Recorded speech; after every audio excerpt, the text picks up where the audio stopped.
So guys, my code is now ready and this is my final output.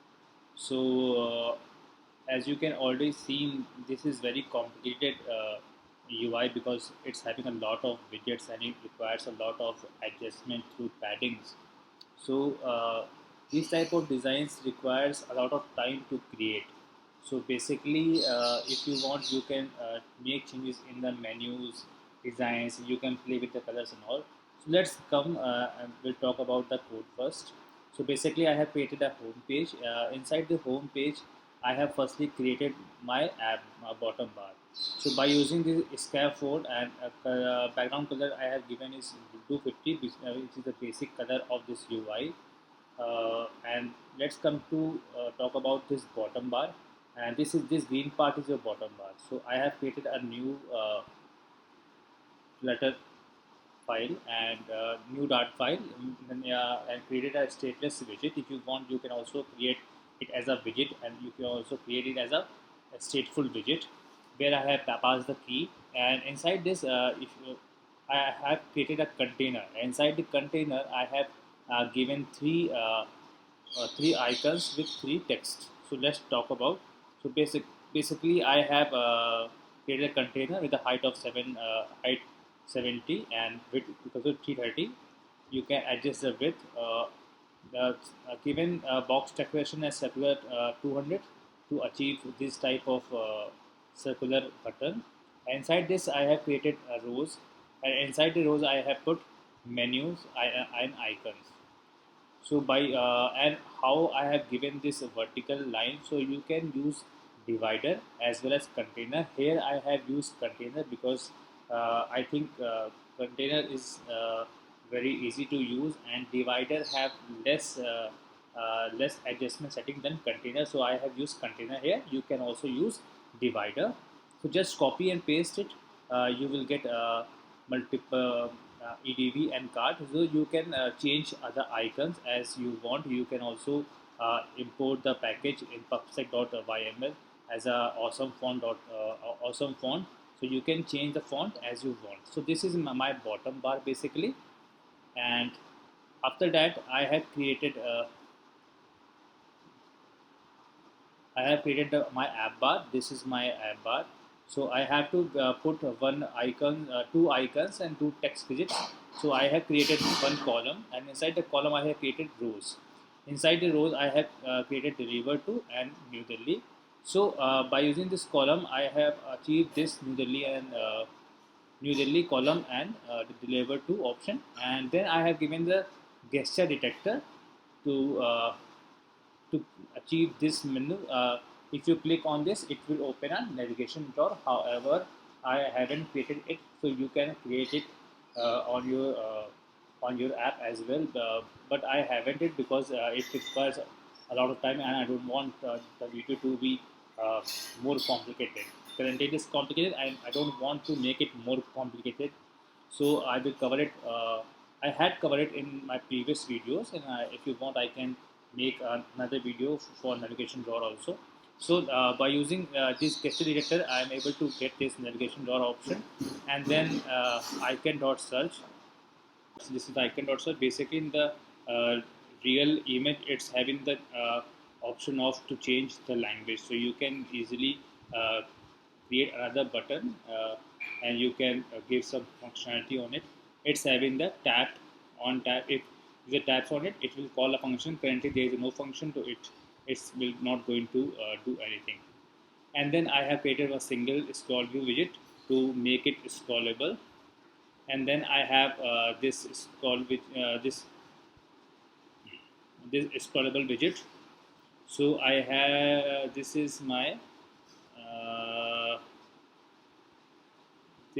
list, banner list. This is my first banner list.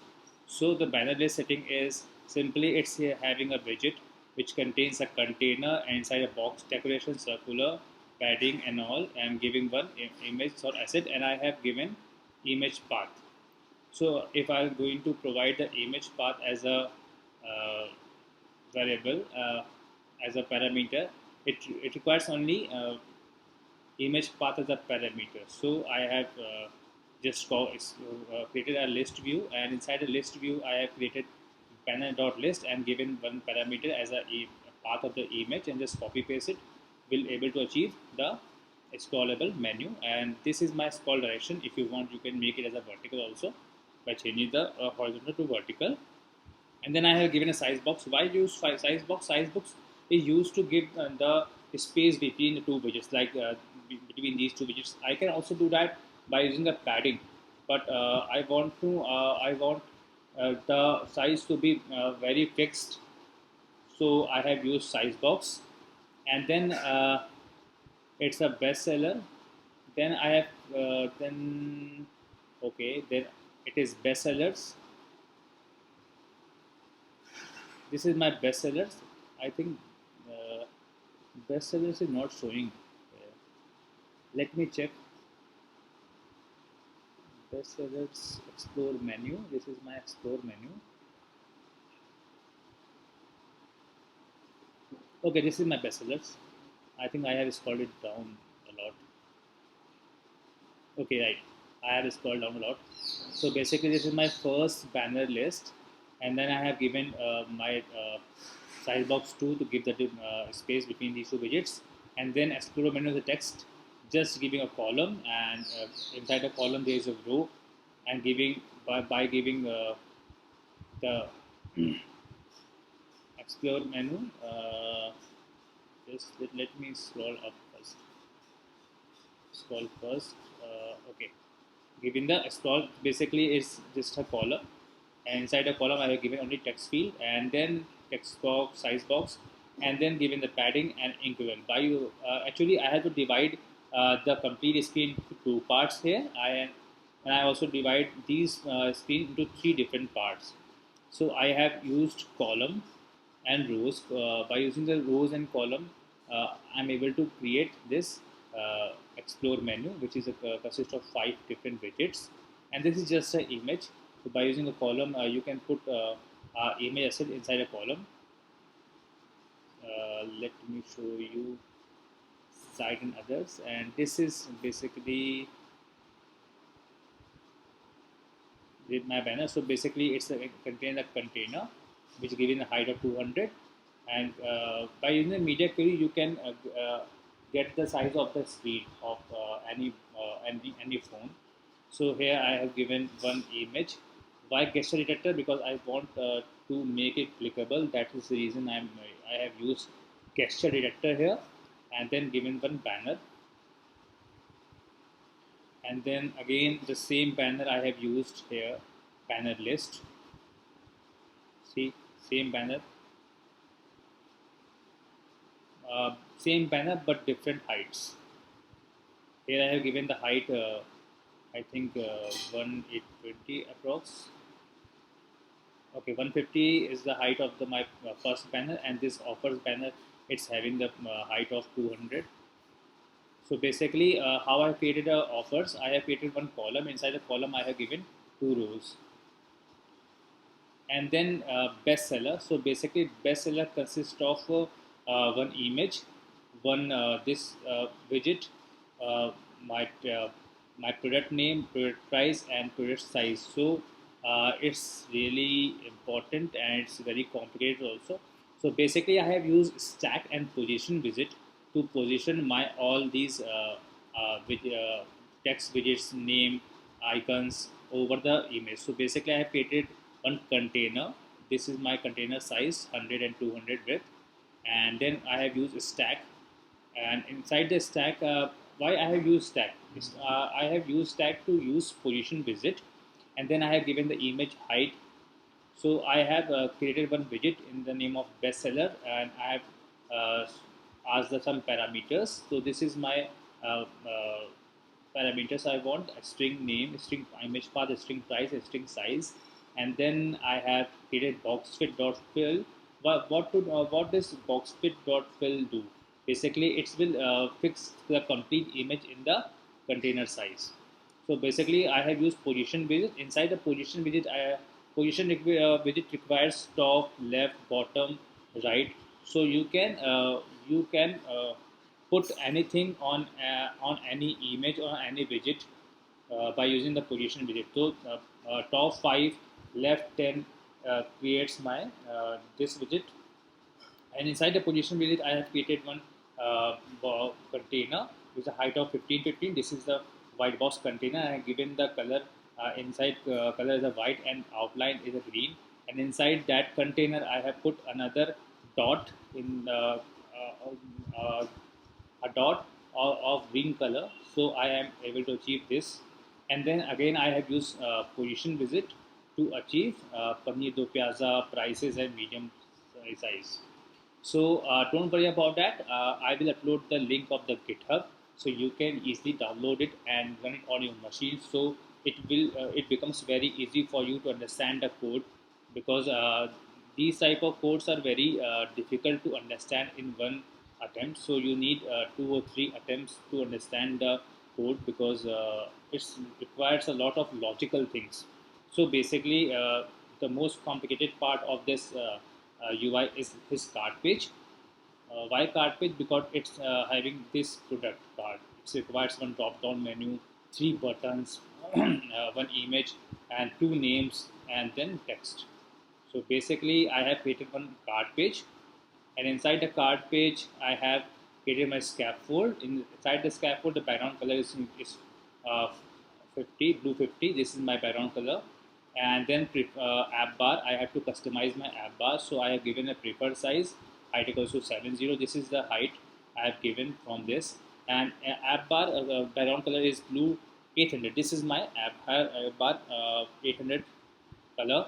So inside the app bar, I have to put some widgets. So I have put action button to make it actionable, and then I have used flex expanded and flex widget. Why flex? To divide my complete app bar into 2 or multiple parts. You can use it flex or expanded to divide your column or rows into multiple parts. So I have given one is 7 and another is 3. So I have divided. What is the meaning of 7 and 3? 7 means 70%, and 3 means 30%. It requires. I had divided these app bar into 2 different parts, one of 70% and another of 30%. And inside this, I have given column, and inside the column, I have given text. Basically, I have divided. I have created rows, and inside rows, I have given column, and inside column, I have put 2 different texts, like 2 items card and you pay 490, and again size box, and then I have given edit. So by using the concept of column and rows, you are able to achieve anything in Flutter. So come to my product card part. So this is my card part. So its card part is very complicated. So let me explain it. So basically, I have created a stateful widget because I have to change the value of product and a card, and if I have to change the number of 2 to 3 or 0 as per my choice, as per the user requirements. I have used stateful widget. So currently, I have used a column. Inside the column, there is a children, again embedding again a container of 170,600. Basically, I have divided this widget into multiple containers, and inside the containers, I have put one widget, one images, 2 text, 3 buttons, and all. One more important thing I have to tell you that every button have their own padding, right? So how to remove the by default padding of any button? You can use it padding at n6.0. So by using this, you are able to remove the by default padding of any button. So uh, again column, and then again size box, column, container, again. So I have just created one button from this, and then I have just copy paste into 3 different parts. So basically, this is my this is 3 different containers actually. So this is one container, this is second container, this is third container. So basically, I have given container color as a white color and given gray as a black color as a outline. It's consists of a see. container height 30, alignment equals to top center, decoration, box decoration, color equals to white, and box shape is rectangular. Basically the rectangle shape. Okay, and now I've given the border color equals to black with a width of 0.5. So you can change the width and color as per your choice. So inside that of child I have given text, or in the above child I have given the button. See, this is my container part, and inside the child I have given icon button, and to make it center I have used align widget to make my icon as a center. Then I have just copy paste two widgets inside this. If you want, you can also divide this part as a parameter. Means you can ask user to put image name image. Currently, I have hard coded this, so you can also make it customized like bestseller. I have if it requires a certain parameter, so you can also create cart widget customizable, so that the user can put any parameters inside this to achieve the different designs. So different parameters like product image, product name, product prices, in fact product details, because you require all these things if you are making any shopping cart or any e-commerce website. So guys, this is again my bestseller part I have used in my feed page. Both these widgets are same. So if you want, you can construct it and you can change the name of the widget, and just below it the amount calculation is basically, this is just the white container. Inside that container I have created columns and rows, and by giving the main axis alignment and the space between them I have see I am able to put subtotal in left column, left part of the container, and rupees 398 or amount part on the right side of the page. So basically I have used column, and inside the column I have used rows. See, I have used four different columns, and inside the columns I have used rows to make it in a column and a rows. So this is an example of discount. So basically, I have put discount in a complete column, and inside the column I have created a rows and given the two text discount and price. And by using the main axis alignment space between them, I am able to put a discount part in the left and your amount part in the right side. And this line is known as divider. So basically I have used divider to divide these two parts and given the colors dot gray. So this is only for this video. If you like the video, please do subscribe to my channel and share it with your friends. I will also going to upload the source code in on the GitHub, so you can easily download the source code from the GitHub and run it on your machine. And please don't forget to start the repo. And if you are facing any issue, any problem in doing something in Flutter, or if you are facing any problem in reproducing my or recreating my UIs on your machine, please don't hesitate to talk to me, approach to me on YouTube, Facebook, Instagram, link in the description. I am always available for you, and if you're facing any issue, please let me know in the comment section. Thank you. Thanks a lot.